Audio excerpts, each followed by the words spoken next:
Friends, recently my C3 Pay card got stuck in the ATM, so I had to get a new one. But my TapTap Send account has the details of my old card.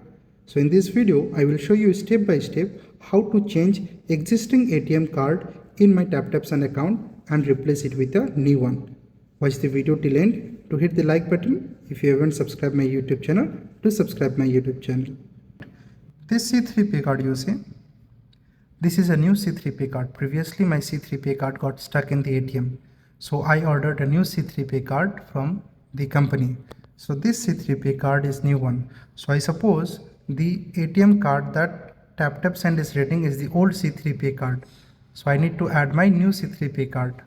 So in order to add my C3 Pay card to my TapTap Send account, what I will do, I'll just click here in the accounts. Once I click on accounts, you see this manage cards option. I will just click here. Once I click here, I'll just delete the old card that has been shown here. I'll just delete it.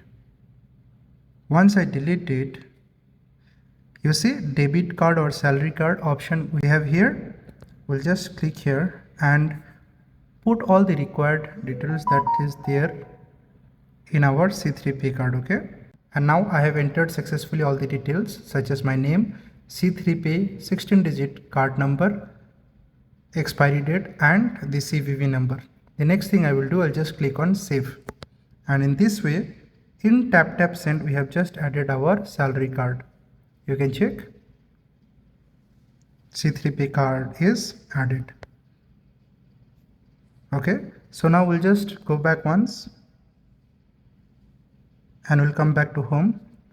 And now again we'll try to make one more transfer using the new debit card or salary card that we have added just now.